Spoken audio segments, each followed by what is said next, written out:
Thank you all. Oh, one second, I'm sorry. No, thank you, Frank. I'm sorry. My joke didn't work.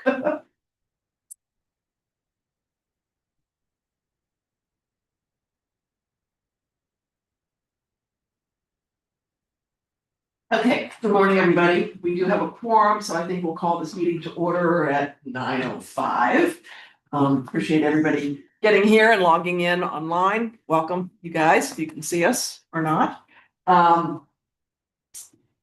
We will. The minutes from March 20th and April 24th were sent out earlier and are in our packets. So I'll entertain a motion to approve the minutes from March 20th and April 24th. Thank you, no, Stephanie. Is there a second? Second. Okay, thank you, Carly.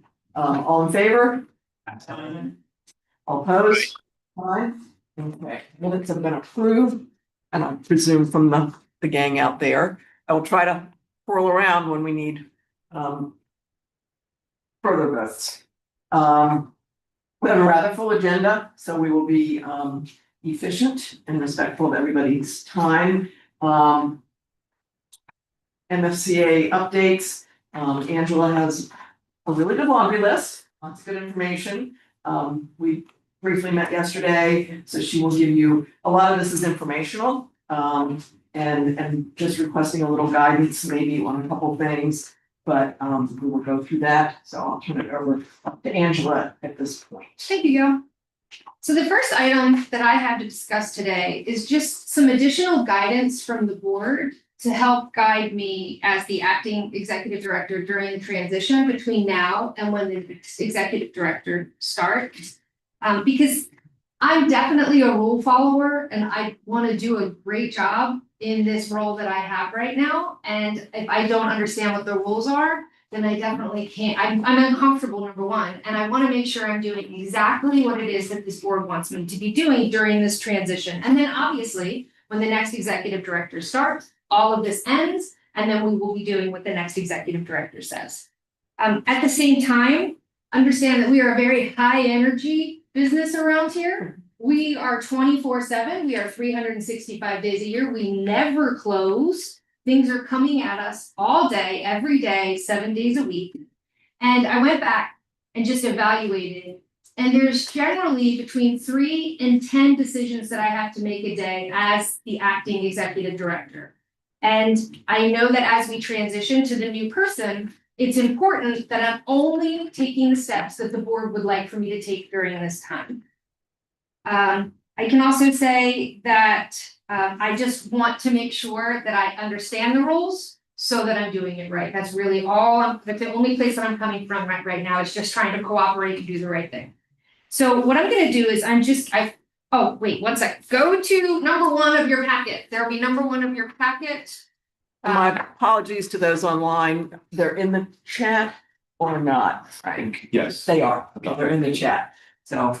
And so for the people online, the part that I wanted to bring to everyone's attention is what we're looking at is one section of COMAR, which is the Code of Maryland, which are the laws that describe the Food Center Authority. And in A, it says the executive director has primary responsibility for management of project operations.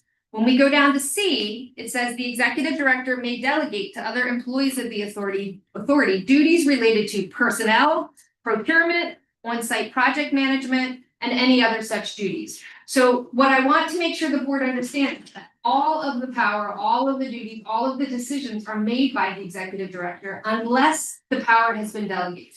And so in the last 20 years, there's only one power that has been delegated to the employees of the Food Center Authority, and that is procurement. So that's where we'll start. I hope we'll start on the easiest one. So for procurement, the way that we do procurement now is we have our own procurement policy. Any changes made to this policy come to this board for approval. Also in this procurement policy, there are other employees who are given authority to be able to enter into contracts depending on what the dollar amount is. I was named as the procurement and appeals officer. So the first question that I have for the board to make sure is that everyone is okay for us to continue operating under the procurement policy as it's written, and that we can enter into contracts as we need to, because we are a business that runs every day and we do have to do things between now and when the person starts. So as long as we're following the procurement policy, everyone is okay with that. And I think as we go through this laundry list, we're just looking for information to be shared and consensus that in this transition time, the lights stay on.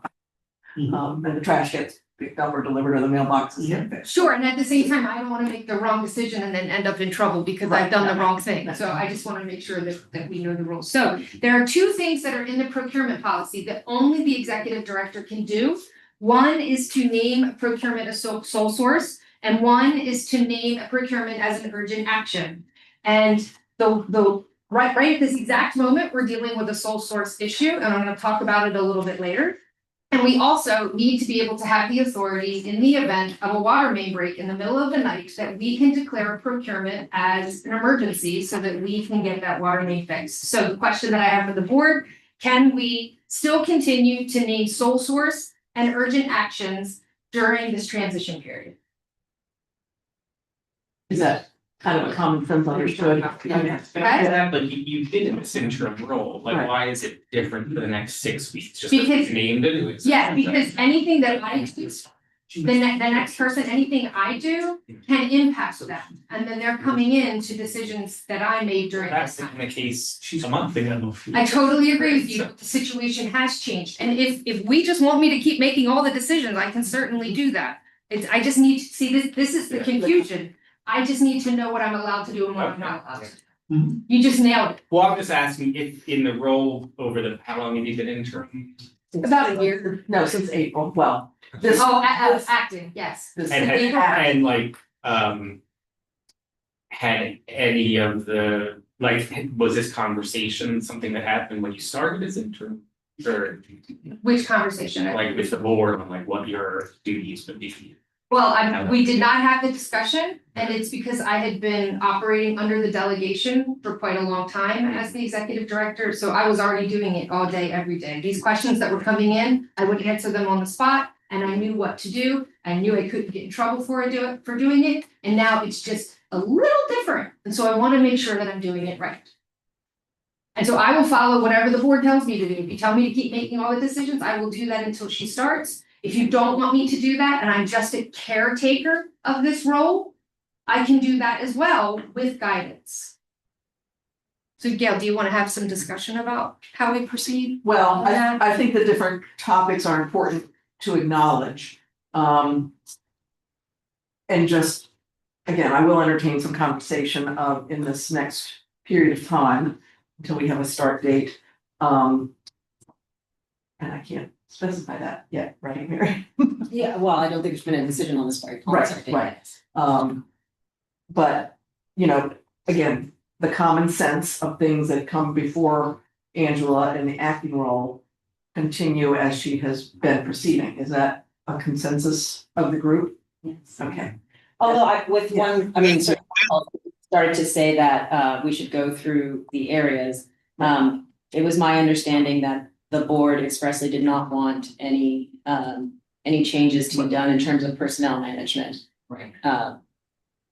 Pending the beginning of the new Right. executive. And Angela- Yeah, This is Mark. I wanted to say that, and you know, and this sort of circumstance, it seems like for Angela's sake, you know, she gets, you know, you can generally do what you've been doing, but there probably needs to be, and I don't know exactly what the fiscal limitations are, but there should be, like, if it's, you know, obviously we have to fix the water break, but if something comes up and it's going to cost $1 million or whatever, that's obviously out of the ballpark. But whatever the amount is, there should be, like, you know what, you probably should check in with the board, something like that. I think there needs to be some, you know, guidance to her, like, continue to operate, but There seems to be a lot of different opinions, and so I don't know what is the correct Right. route to take.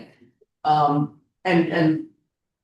Mary, well, Yeah. just to continue the conversation Yeah. briefly, like, how much would you expect that a procurement decision would you have to make in this time without consulting the board? What would that amount be? What do you think it might be? Well, we definitely issue renewals regularly for our existing contracts. We enter into contracts for goods and services that are expiring. We enter into contracts for goods and services that we need.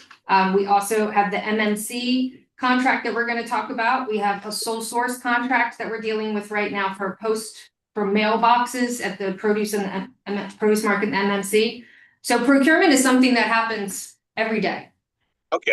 I mean, to me, that seems like Gail was saying, keeping the lights on and the business running, which should be fine. I just think if it's an extraordinary, like you didn't anticipate this, you probably, in that case, you probably should check in with Gail, I would think. And as far as personnel management, I think the intent of the board's direction would be, again, an emergency situation, but not to create new positions or release anyone who is here, again, unless it's an emergency. You had shared, if by chance there was theft or something involved, then that's a whole different level versus just making sure everybody stays on board. But we have resignations regularly, so we're gonna have people who leave the guardhouse, and if we can't hire someone else, then we're gonna have an empty guardhouse. That's just the reality of it, because we have to have that many, there's a set number of employees that have. And I don't think the board was that far into the weeds, but yes, to keep the lights running, keep things secure. Is that fair? Yeah. Versus a total restructure in the next few weeks. I think what we were talking about, if I'm remembering the context of the board, was about like promotion or moves or COLA, that kind of thing. We were trying to not have anything outside of what was existing. And maybe to the point that Mark was making, and then also to Angela's security in the situation, is we already have a budget approved, which Angela can certainly work within. And if there's something that is going to blow that budget amount that we've already approved, Angela can raise that. But if there's operational things that are happening within the confines of the budget, I see that also as just keeping the lights off, just keeping everything at a stasis. And I can also think back to a few years ago when the Eastern Shoreline Conservancy brought this great idea to the board. I think that would be something that could certainly be put on hold. Any out of the clear blue, some great opportunity or new great idea. And those are obvious. Right. We're in the area of gray, is Right. where we're trying to operate. And so, I mean, when we're talking about terminating employee, if an employee has done something that it's gross misconduct, we need to be able to terminate an employee. And however that's defined, yeah. It's in the manual. Right, okay. So, personnel, yes, Sorry, can I just say yes, something? absolutely. I think a termination, a routine termination, to the extent that things are routine, would fall under would fall within the context of being an administrative matter, which the board can handle without having a meeting because it's dealing with an administrative function. Okay. That doesn't require, so that's something that an email, if someone needs to be fired, Okay. I think an email, if there's a desire for that, an email could go out to the board saying, this situation happened. May we proceed with termination based on these facts, and the board would say yes or no, and that's not something that would be subject to a meeting. And should we do that for maintenance and security as well? That's up to the board. Should we do that for maintenance and security as well? What's your feeling? I don't wanna For get. hiring, For hiring, to replace that? to replace someone, because then we can't get the trash. If we don't have a maintenance worker. True. Again, it's not a restructuring of the organization, it's a maintaining of keeping the lights on. Yeah, this that- is Mark. Yeah. I really think it would be appropriate to hire guards and things like that. And, again, that's keeping the operation running. I think it would be inappropriate to hire a person at a higher level. That should wait for the new executive. Perfect. Thanks, So Mark. for admin, nothing will happen. Yeah. And for security and for maintenance, we can hire if there's a vacancy. And if there needs to be a termination, we will bring that to the board. Okay, how about disciplining employees? I think that's too far. I think that's too far in the weeds, yeah. If their current supervisor needs to put a letter of something together, then that's their current supervisor. Am I off track? The personnel is only at the executive director unless it's been delegated to Okay. the. Again, I think, and I appreciate the amount of detail and for a relatively upcoming short period of time. But if it's a disciplinary action, just let that supervisor manage it. Is that fair, folks? Appreciate it. Yeah. Angela and Miriam, Yeah. and personnel decisions, is the AG included in those type decisions at all? I provide legal advice to ensure that they're acting consistent with the MFCA's policies, but I don't make any decisions myself. But in other words, any person being either let go or penalized in some way, that would come, you would see that and say, yep, Angela's abiding by the law and the rules, right? Yeah, to my knowledge, they have all been coming to me since I started. Okay. Then I think that's a check that's already occurring, and there's no need for the board to be involved with that. Was that in reference to terminating? Or What you just just said? Or just- and disciplinary.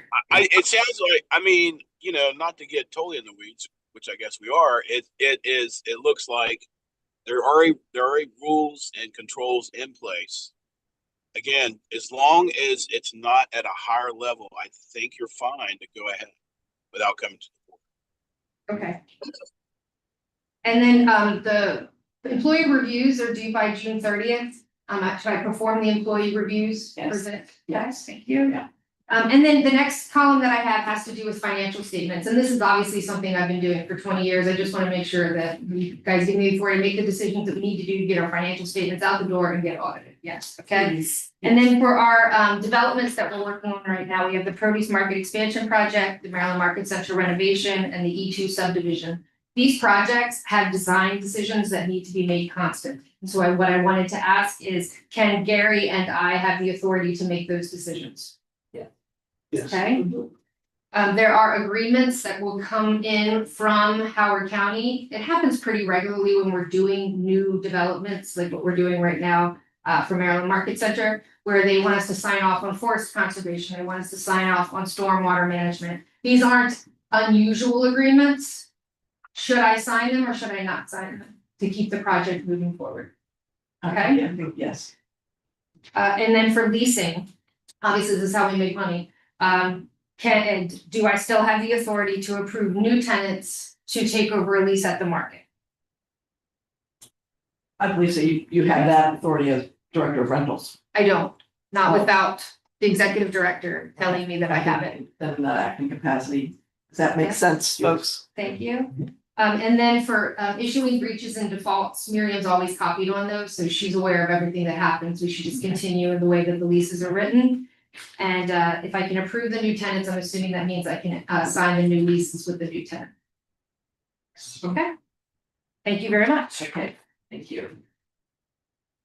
Number two, Oh, go ahead. Sorry. the next, again, we have a little more detail on our agenda than you have in yours, so, anyway.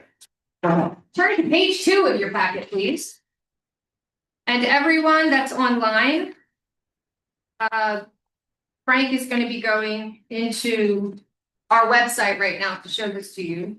So in our last meeting, I'm just going to address a couple of items that came up in our last meeting.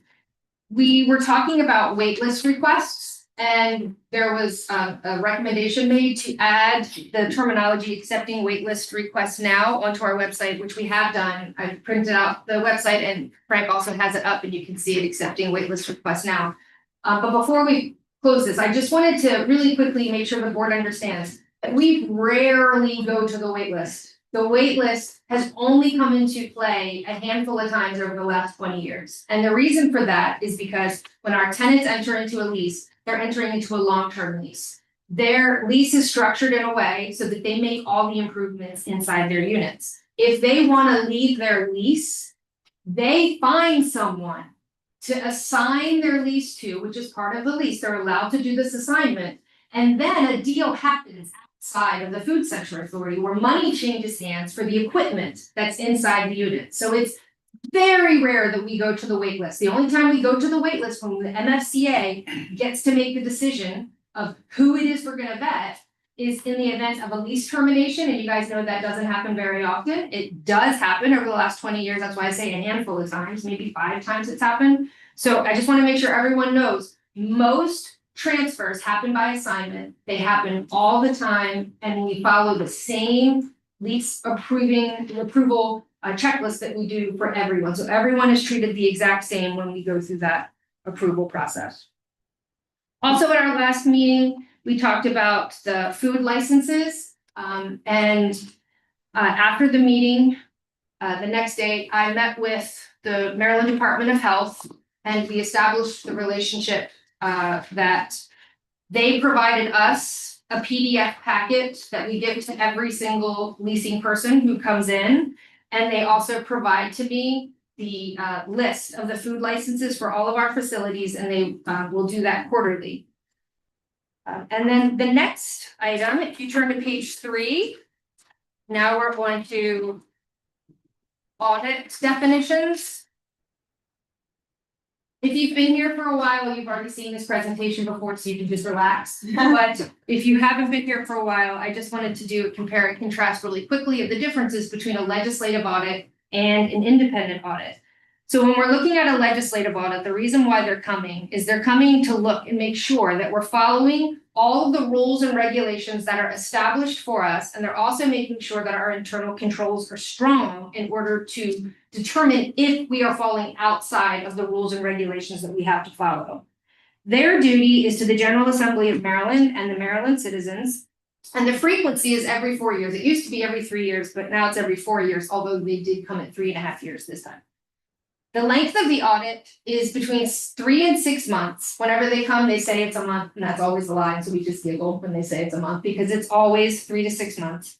And the legislative audit does not cost the MFCA anything. And then what happens at the end of that audit is that we get the fiscal compliance report, and we're gonna look at ours in just a moment. In the other column is our independent audit. And the purpose of that audit is for the auditors, when they come out to perform field work, to be able to provide an opinion as to whether the financial statements are presented in accordance with accounting standards.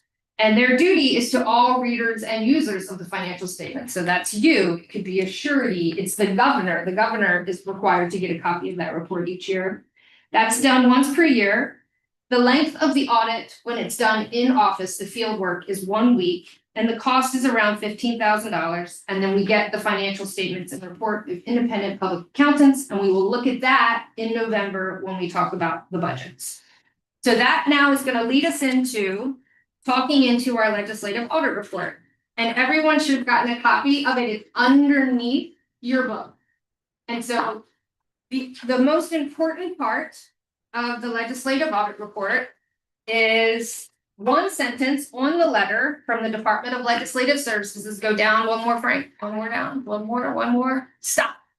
Our audit did not disclose any findings that weren't mentioned in this report.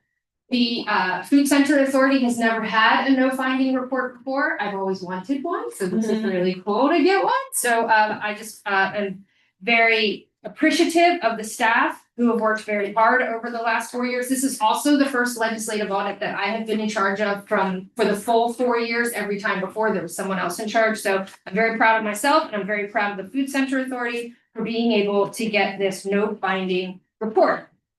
Every time you do a legislative audit, they offer recommendations, and the recommendations don't make it into the report. They're considered confidential, and I'll give you a few examples of these recommendations.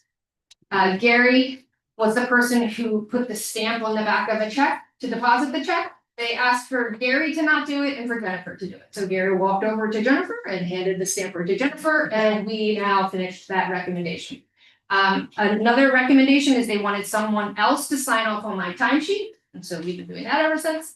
Another issue, that the only one that could come back to the board, in my opinion, is the procurement recommendations. And none of these have been done yet, because we have known this whole time that there's a new executive director coming in, so the next executive director will be the one that makes the decisions on all of this. And then if our procurement policy is changed, it will come back to the board, and all of you will get to approve it. The example of some of the changes that they asked us to do, we currently do say in our policy how we advertise our invitation, we say we advertise our invitation for bid. So we say we will publicly advertise.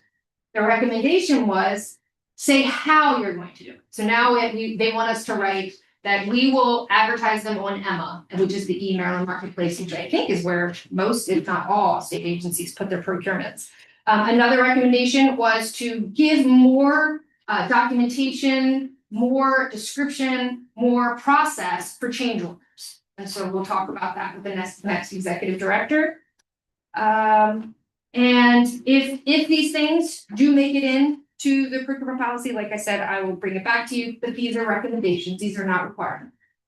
One quick question, and this is for Miriam and you. Do the legislative audits and the independent audits, they always reconcile? No, Okay, completely different. Their purpose is completely different. okay. Good question. Okay, so the next topic that I wanted to speak to you about relates to some tenant issues, tenant concerns that came up just before Don retired. And when Don retired, I sent out an announcement on his first day that he had retired.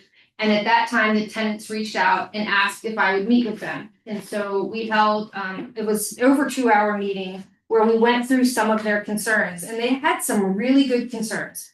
For example, they were complaining about their mail. And I think we all complain about our mail right now. However, I reached out to the United States Postmaster and also to the Jessup Postmaster to work with them to figure out how do we fix these issues. The Postmaster of Jessup met us down at our cluster boxes. We opened the boxes and we very clearly discovered there was a massive problem. There was mail for one tenant in at least 10 different boxes, and keep in mind, they only had access to one box. There was mold. There's no place for them to get parcels. Parcels are just being left on top no matter what the weather is. So one of the things that we did, I believe it was bad. One of the things we did is we helped them sort all the existing mail that was in there. All the old mail was delivered to the correct tenant. And so they were absolutely right. There was a problem. So we are working right now with the Postmaster of Jessup, with the contractor that they work with to put in new cluster mailboxes that are operational. And there are enough mailboxes for everyone. And there's also a parcel box in each one of the cluster boxes down in produce. The Maryland Market Center didn't even have mailboxes. So they're going to be getting mailboxes for the first time. This is the example of the sole source because we are working with the Postmaster of Jessup. This is who she is telling us that we need to use. These, while we do buy these boxes, they're not our boxes. These are the post office's boxes. We don't even get keys to it. So what we're doing is we're just trying to provide mailboxes for our tenants so that they can just simply get their checks that people are trying to pay them. Because we found checks. We found notices from USDA. We found things from the comptroller. It was a really horrifying experience. So that's one example. Another thing they're asking from us is to have a scale, a printer installed on our trash scale so that when trash is weighed each day, they just go and hand that to whoever. The other idea that we had was putting up a drop box by each tenant so that you can just drop it in each day and then the maintenance staff doesn't have to take their time to go find someone. So we're currently working on that. There was a discussion about having a depository of where all the trash data could go. And then the tenants could access that whenever they wanted instead of having to have that ticket. And we looked at many different options. And the one option that will work and is available is under vote right now with the tenants. The vote ends on Friday. All of the results I've seen so far is we do not want this. Do not do this. We do not want this. Because it would be putting out their trash for everyone to see. And they don't want to share that information with all of their competitors that are around them. So the answer has been 100% no so far. We also, in the way that we added the accepting wait list requests, there is now a new button on our website where a tenant can go and click tenant issues. And it's gonna pop an email straight to Gary and me, and that way we can get to them straight away. They inquired about having proxy voting for tab members who can't be there, so I worked with Miriam on that. They want, and this is true, Gary and I, we have been regularly walking the market together since April. To check in with the tenants, find out if they need anything, and I see this every time, there's cats in the market. And so the tenants say, the tenants that have the cats say, we need the cats. But we say, if you need pest control, tell us you need pest control, we will give you the pest control. So what we did is we sent out a notice in the middle of April, maybe the second week of April, somewhere in there, giving the tenants notice that it is time to get rid of your cats. If you have a cat in the market, to give them an opportunity to remove the cat. They are given until June 30th to remove all cats from the market. In fact, last time we did our walkthrough, I was taking pictures of cats. And then I got a picture from a tenant sent to me that day of the same cat. And I was like, oh, I saw this cat today. So when we walk the market, we see the cats after July 1st, we're gonna be taking action either through animal control, either through trapping, whatever we need to do, we need to address the cats in the market. And so we're working on that. And then we're also trying to work on bird nesting solutions to get us through until the project is done. And that's just one of the problem is, we're doing an expansion project, we don't put bird netting in there now, because they're gonna enclose that building. So it's tough for us on that. So there's just a lot of issues that we're working on with the tenants at the produce market. And I just wanted to bring you up to speed on all of those. Excuse me, Yes. one more question concerning the cats. When you guys do your walks, this is just like I said, this may sound silly. Do you take a sharp look at their trash disposal and how they have their cans and? Well, we do that every day. We collect their trash. No, what I meant was, Involved in what I meant was, a lot of times food service facilities will sometimes leave them partially open, or they may not close them properly, or they may be damaged and things like that. And that feeds the prey that the cats love. So, Understood. yeah. The way that our market is set up right now, and it is going to change, but the way that our market is set up right now is that all the trash goes in the back dock. Okay, So the trash is away from where the humans and the cats are. They're all on this side of the market. This is where they're being fed. They're being fed on this fair side. Now, enough. I will Okay. tell you, when we just did our most recent walkthrough, one of the people that we know that has a cat told us, I swear to you, I'm not feeding them anymore. I swear I'm not feeding them anymore. So they did tell us that. So, but to answer your question, the trash is completely separate. okay, I haven't seen a cat on that Okay. side of the market. They're all hanging out on this side. I see, okay. On the human side. Yeah, where they could get food. Because the trash is back there, the food's on this side. Yeah, but also the trash, the food for trash, that is rodents, they have to work to get it. Apparently it's delivered. All right, thank you, man. Got it. So the next topic for me is that the Department of Legislative Services wanted to hold a meeting with us after session to discuss the produce market expansion project. And so that meeting was held, and Mark and many of his team were on the call. And we went through a timeline of what has happened with that market development. We talked about the challenges that project has experienced and what the causes of all the delays have been. And also that we are expecting to go out for bid for that project by no later than September 12th, 2025. And since April 1st, when I took over this new role, the architect is required to check in with me every 2 weeks to let me know, what have you done in the last 2 weeks? What are you doing in the next 2 weeks? And are we still on target for September 12th?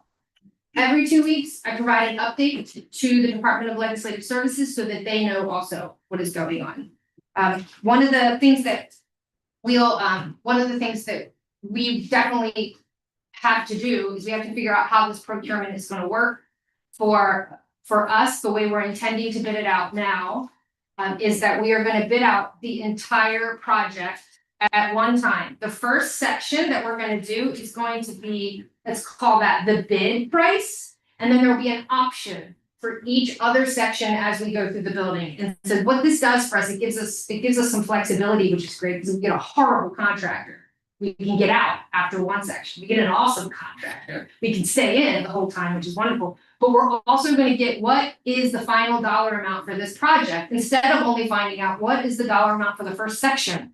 Doesn't help us. If we are going to need to go get more money, we need to know now that we're going to need to go get more money so that we have time once we get to that phase when we run out of money. So that is how we're intending to bid out this project. Another very important part of this bid is that all of the bidders will be required to submit tenant interruption information, because every tenant is going to have disruption during this project. And so they need to tell us at what point, how long, where. They need to be very clear with every single unit.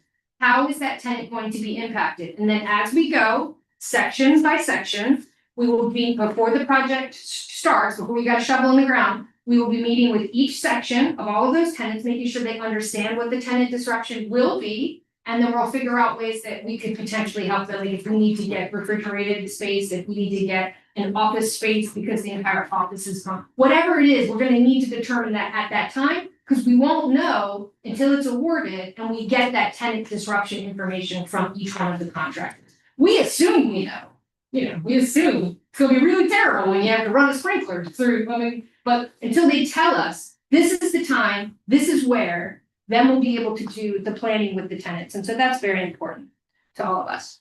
Next topic is I'm sorry. So. You wanna talk about the bid? That's the next. That's the next, okay. Next topic is the Maryland Market Center renovation. Completely different than that. The produce market is down that way. The Maryland Market Center is right here. And so just a little bit of history at the Maryland Market Center. We back in 2016 and 2017, there was a mass exodus from that building.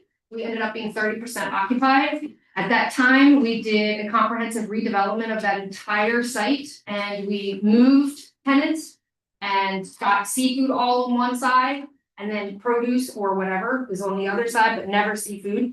And so back in 2018, just for reference, we did this gut renovation, and we've done it several times now, but this gut renovation in 2018, we did 4 units, and it was $541,000.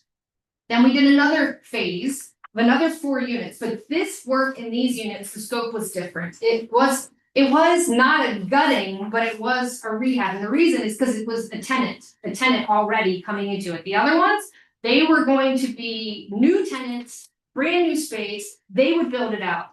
This particular space was an existing, very great seafood company, and they left behind a lot of really great stuff. And so gutting that unit was not in the Food Center Authority's best interest at that time. So the price is lower for those 4 units, but it's because we didn't do the same demo work that we did in the other units. And so that was $452,000.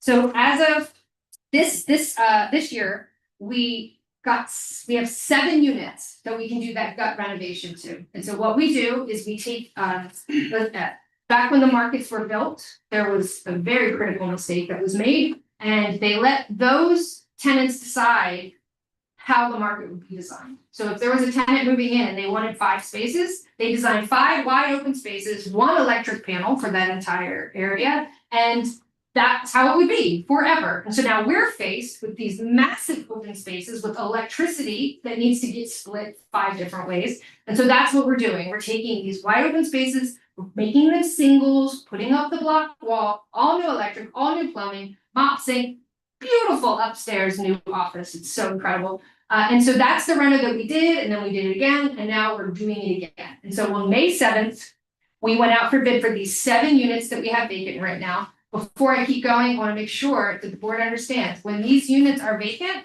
not only are you losing rent, because obviously we're losing rent, but the MFCA is responsible to pay our proportionate share of the service expense reimbursements for those vacant units. So we're not just paying rent, and we're not just paying service expense reimbursement. We also have to pay the electricity for in there. We also have to pay the water. So there's all these expenses for these vacant units, which is why we've got to go on this project. So May 7th is when we released the bid on Emma. The mandatory pre-bid meeting was on May 20th. The turnout was incredible. This whole room was full, every seat, every place to stand, out in the hallway, down the hallway. It was crazy, the people that turned out. It was amazing. We did our bid opening on June 5th, and we have been reviewing that bid since. And so there are things that we have to evaluate when we're evaluating a bid. We have to award it to the apparent lowest, which that's easy. We can do that on day one, which we did. But now we have to determine if the bid is responsible and responsive. So where we are right now is determining responsibility and responsiveness.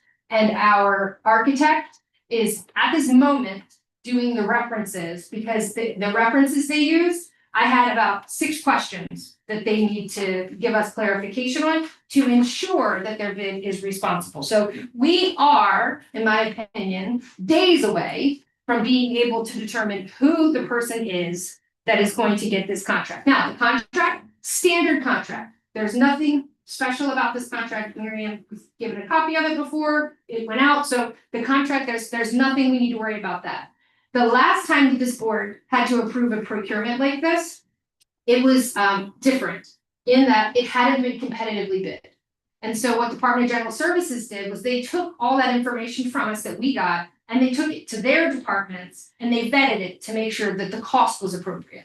But this was competitively bid. So we get the dollar amount we've got because that has been competitively bid. So the only thing that we need to do right now is we need to determine if this bid is responsible. And that's what we're working on now. And we hope to have that done very soon.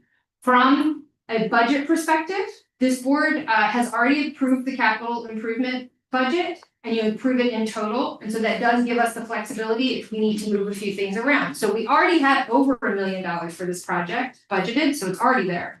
We're gonna need about $700,000 more. One of the projects that this board approved was for us to do a major renovation to our guardhouse. What we ended up doing was a minor renovation to the guardhouse, but it's really great. I was down there and it looks absolutely terrific. So they rehung everything, they changed the height of the counter. The security guards are very happy with the changes that we made. So from a dollars perspective, we're fine. We don't need to do anything with that. So where we are as of today is we have 2 options. Do you want me to describe the 2 options or just go with the one? Maybe just go with it. Okay, so what we would like to ask is for the board to approve this procurement because it is in excess of $500,000. And it will be awarded to the apparent lowest responsible and responsive bidder as determined by the MFCA PAO, since we don't know the name yet. If we knew the name, we would insert the name right now, but we don't know the name. If we don't do this, the procurement committee will have to meet, and then we're slowing the project down. But if you're willing to make that motion, we can certainly do this, and I will definitely follow all the rules of the procurement policy to make sure that I'm doing this correctly. And so I just take direction from the board. So I'm sorry, we don't know the name of the company. We know the name of the company, I just don't know if I can award it to them yet. Because they're getting their references and their proof of responsible and responsive. Okay. Are they a Maryland-based company? Yes, Are they an MBE? yes. Curiosity, were a lot of the bids from Maryland companies? Yes. Okay, that's exciting. So again, to keep this moving, that, and I'll read, that maybe wonderfully prepared for me yet again. And again, because it's the balance that we need is over 500,000, the board needs to approve that. Does that make sense on this?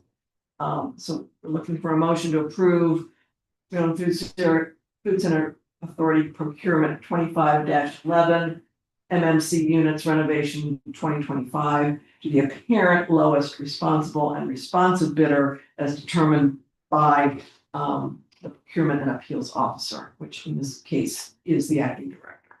Okay, and the team that's doing this. So I will accept a motion to Can I that. just ask what is Yeah. the total amount? Oh, thank you. I stopped myself right before I said it, so thank you. It is $1,646,388. So it's, And the highest bidder was 3 million. How many bids? 11 or 12. do I have to read this again? This very formal motion, but I have I'll make. a, okay, thank you, Ben. And is there a second? Okay, thank you. Everybody clear on screen what we're doing here? Just again, the bids have been received for this project. And if indeed, the lowest bid comes back with positives on responsible and responsive bidder, that we can move ahead because it's over 500,000. Okay? Any other questions? This, this is Mark. I wonder if what the comptroller and DGS thinks about this. Are they okay? Wendy? I have no concerns on its face. It sounds like we have an appropriate process in place. Did you have a specific concern, Mark? No, just checking in. I can't see you guys, so I don't know. Okay. Ben was also a thumbs up. I made the Okay. motion. Ben made the, yeah, Thank okay. you. But good. Maryland based MD.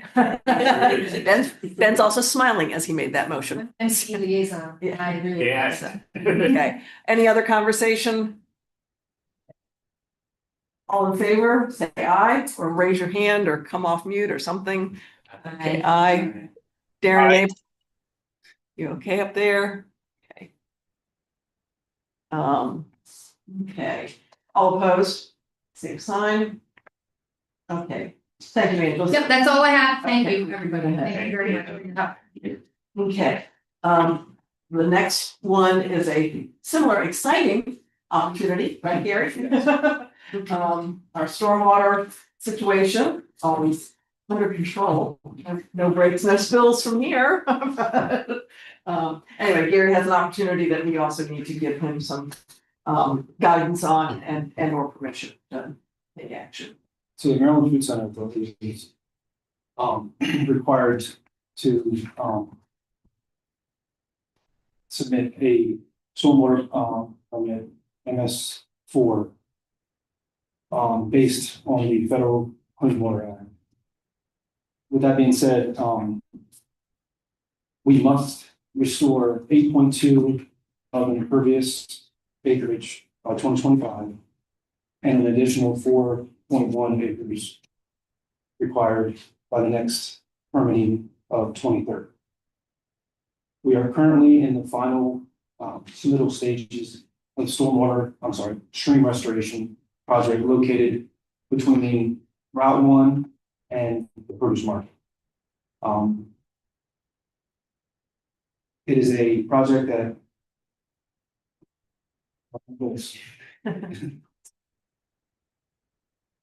okay, so after this project is completed, we'll end up with a first round of 28.4 acres of available credits with the potential of another 28 after 3 years of monitoring and 5 years of maintenance. And then they'll do a percentage of what we'll actually get, but there's a potential of 28.4, additional 28.4. We need to use 8.2 for 25 stormwater cycle and another 4.1 for our 2030 cycle. And then the additional credits that will be available 16.1, and Howard County has had a special meeting. And the question came up, what are we going to do with our extra credits? What the MFCA would like to do is we would like to bank those credits for possible future use. At any point, we can do anything with them. And it's my understanding that there is no expiration and that developers and other entities always try to bank these to use them in the future. There are any questions before? Yeah. And this is a routine thing, this come to your attention, and Howard County needs an answer. Howard County will, so Howard County will not let the project move forward without an answer. Right. Of So, what we're gonna do with this initiative. Yes, and then we want, we would like. right. So I'd like to come, any questions for Gary? From behind my head, my friends up there.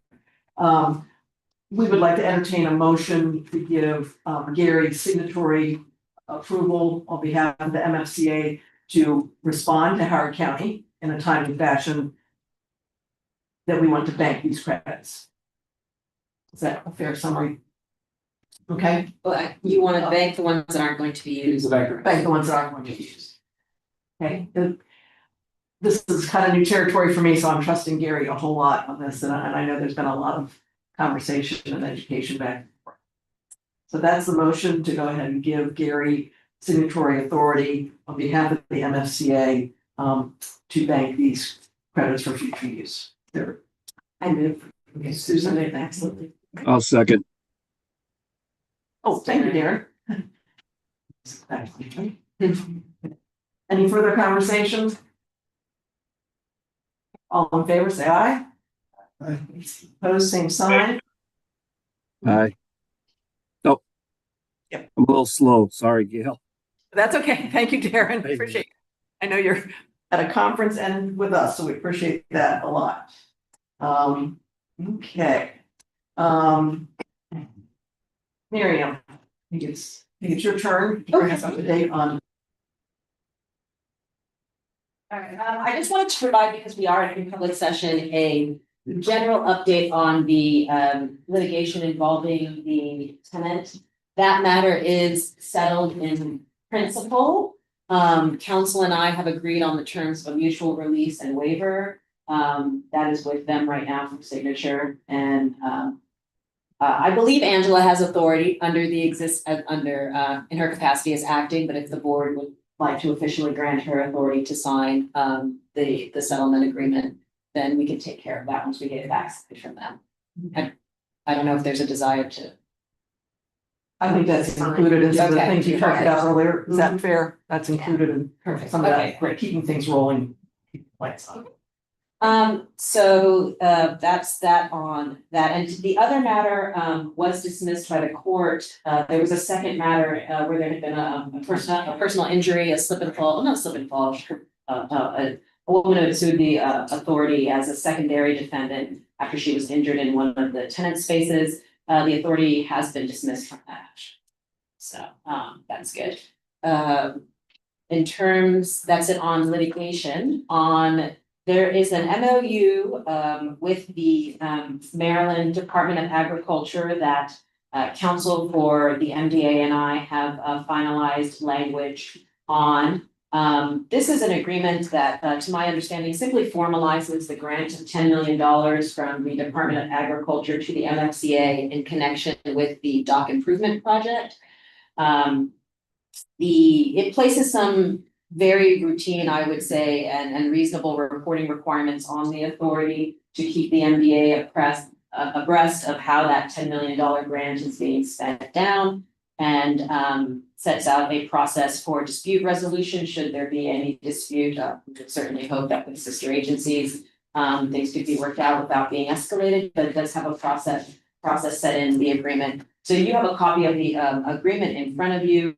Again, this is something that I would say pursuant to what was discussed earlier, and in the normal and ordinary course of business, Angela as acting capacity, in her acting capacity, would be able to sign this. But I believe Mark, you're on the line. Did you have any comments about this? Did you want this formally presented to the board for approval? Yes, and I would move that Angela can sign for the authority, so we can move this forward and Secretary Addicks can sign. Are there any questions? We're sorry. Yeah, no. Underline. Yeah, so that Mark just made a motion, and we have a little, very similar formal language, Mark. Is there a second? Yeah, okay, thank you, Gerard. Any other questions? This is, again, MDA has been holding the $10 million. This has been bouncing back and forth, and from what Angela described earlier, the state wants us to use it. So this gives, again, this would give Angela authority to get that going and make routine reports, and Mark at his end at MDA as well. Anything else, Mark, at your end? No, Miriam described it perfectly. Thank you. Thank you. So we have a motion to authorize Angela Hopkins as a signatory for MFCA, a memorandum of understanding between the MFCA and Maryland Department of Agriculture concerning the dock improvement project. All in favor? I'm sorry, who was first and who was second? Mark and Gerard.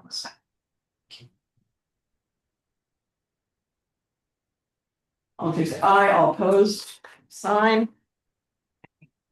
Oh, Thank- not opposed, Not opposed. Thank you, Wendy. not opposed, Gail, I'm sorry. Just waiting. Um. And the Miriam investment policy. Yeah, I Everyone wanted wants to- this? Yeah, I wanted to put this on the board's radar. Angela brought this to me, I would want to say earlier this year. In August of 2024, Dawn and Angela met with Keith Morris, the Chief Investment Officer for the state. And he advised that the authority needs to adopt an investment policy concerning the investment of its funds. Currently, the authority's funds are held in the state's general fund, and the chief investment officer for the state is investing them on the authority's behalf, as I understand, as the rest of the state's funds, general funds are invested. But there is Code of Maryland regulations do specifically require the adoption of a written policy by local government units. And when I did a deep dive into that, that definition includes an authority of the state that is authorized to issue debt, which is you guys. So the MFCA is such an authority, and because of that, you are required to have your own written investment policy. The COMAR, the Code of Maryland regulations does have some base requirements for what this investment policy needs to include.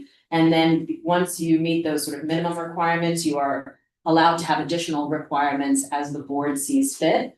But you do need to have this written policy developed, and then it needs to be approved by the treasurer. So they would review any policy that the board adopts. They would, rubber stamp it, or if they think there's something wrong with it, it doesn't comply with state law, it would come back to the board for revision.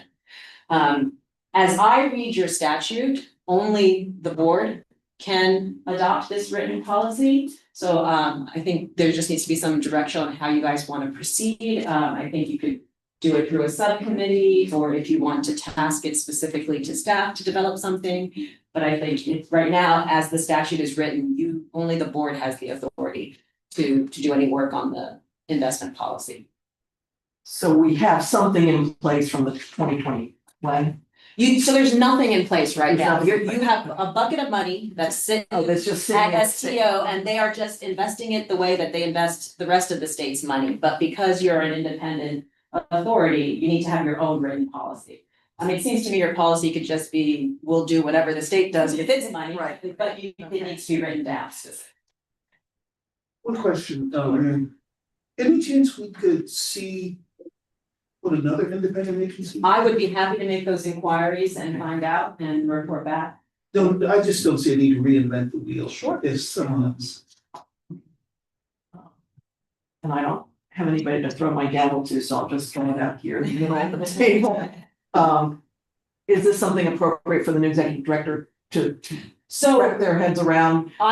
I would say the statute doesn't delegate, so Angela very, she shared earlier that piece of your statute that specifically authorizes, or I think it's not statute, but it's regulations that specifically authorizes the executive director to work on projects. Your bonds and your authority to issue debt and your investments are not within the definition of a project. So if you want the executive director to, sort of take lead on this, I think you would need to authorize the executive director to investigate, develop a policy with regard to the written, to investigate and develop a written investment policy. Miriam, this is Mark. To me, it would seem appropriate that we research, as was suggested, we research what other independent agencies are doing with their funds, and then have that ready for the new executive when she starts to engage in a conversation with the board about it. Okay.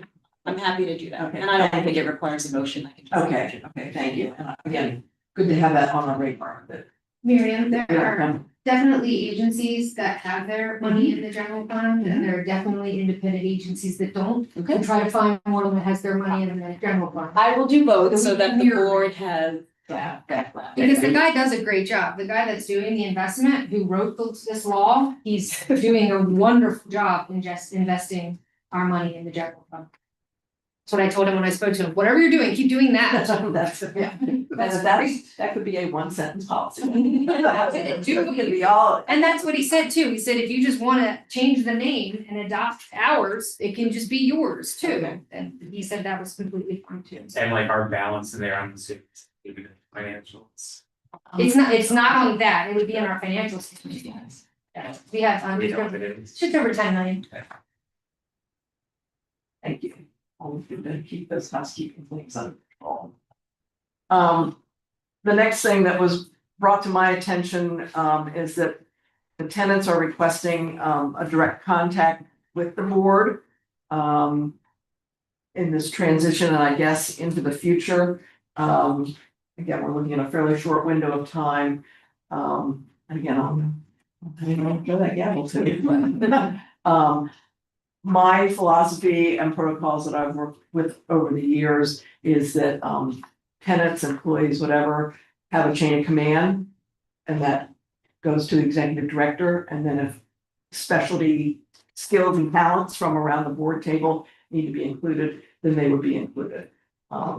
So I respectfully acknowledge the tenants wanting to have a board contact, but I think that board contact is the executive director, and then to work with these very talented folks on the board as needed. So that's my take on that request.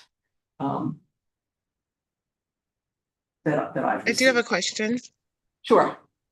When we say the tenants, is it a tenant, two tenants, or the majority of the tenants?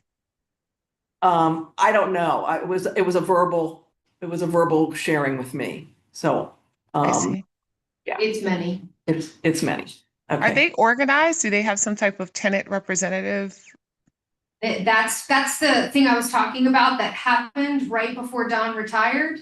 And then we met with that group that had organized to go through all of their issues. And this was one of their issues.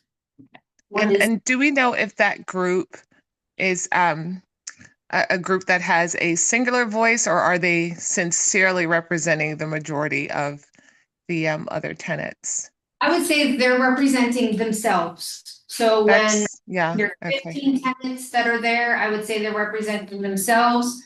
I don't think they're representing the other 10 that aren't there.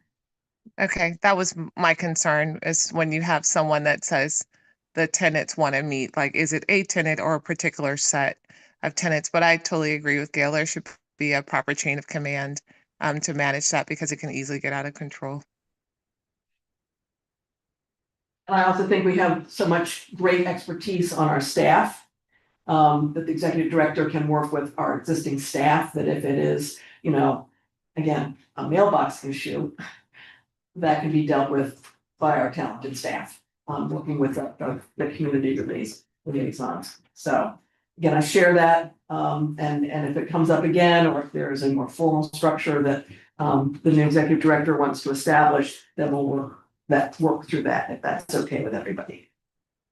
Okay. Will the board have a response for the tenants, or do you want to tell me what you want me to tell the tenants on this matter? I think, yes, you can tell them that we appreciate the request. And that at this point, we will work through the new executive director.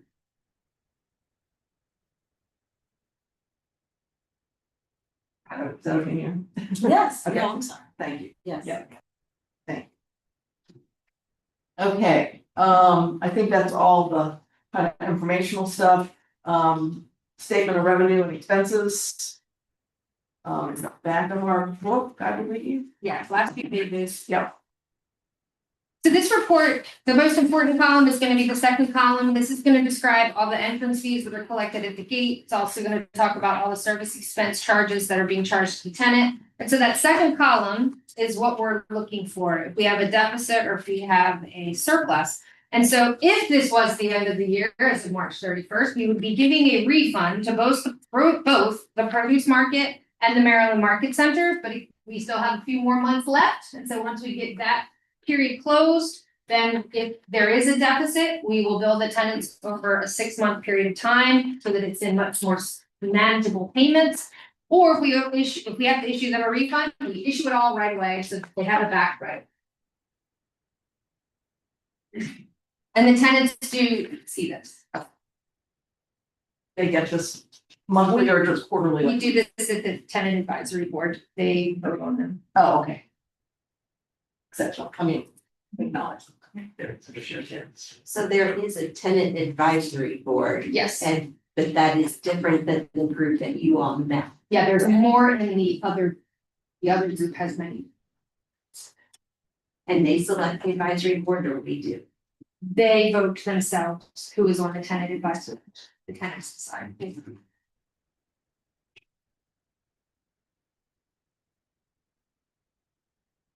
I believe everyone that's in the other group is on the tenant advisory board. Yeah, so every person on the tab is in that other group, and then they're.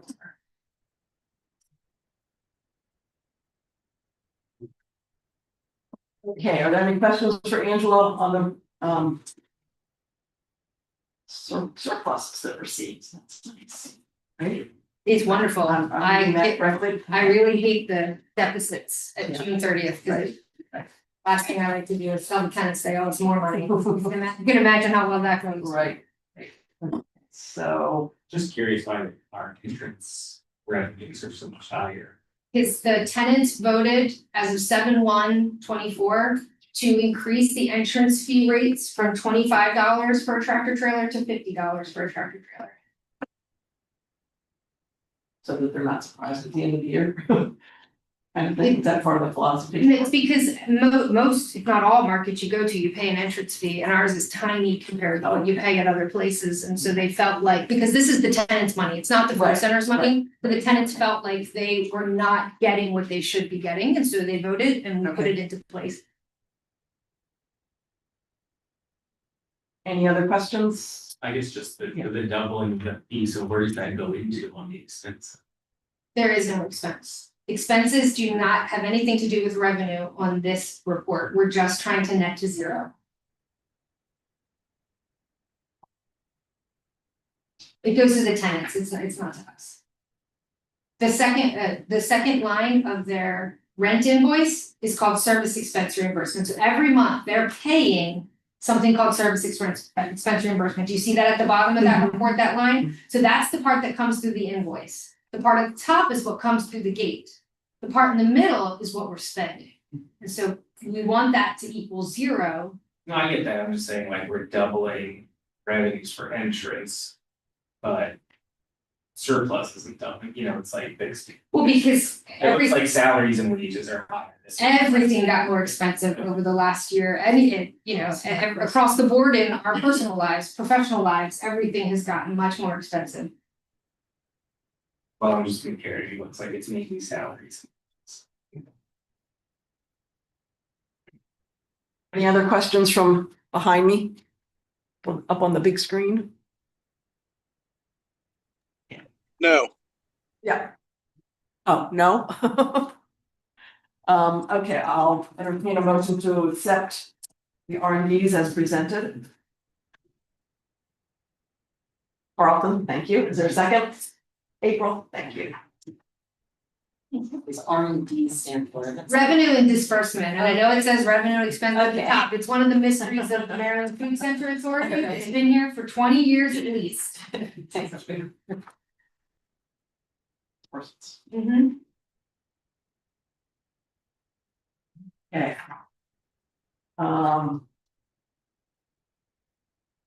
Don't think that there's any other business for our open session. No, I would. During the open session, no, I go into. Right. Nope, not from there. Okay. Oh, no, I have it. I'll take, got it. I got it. I'm on the take these. Okay, I was gonna say, that's a bigger thing. Thank you. I need it bigger for you. Okay. All right, I'll entertain a motion to end the regular session and go into executive session under the general provisions of Article 3-305B to consult with counsel to obtain legal advice, consult with staff, consultants, or other individuals about pending or potential litigation and to discuss the appointment, employment, assignment, promotion, discipline, demotion, compensation, removal, resignation, or performance evaluation of appointees, employees, or officials over whom this public body has jurisdiction, or any other personnel matter that affects one or more specific individuals. So, at the end of the session, at the end of the executive session, a motion will be made to adjourn, the meeting will conclude. Boo. Thank you. That's it. As long as you have to say that. Second to go into executive session. Okay, is there a second? Sure. Susan, or Wendy was waving, thank you. All in favor? Okay. Thank you. All opposed, same sign. Okay, thank you, and we will excuse staff at this point.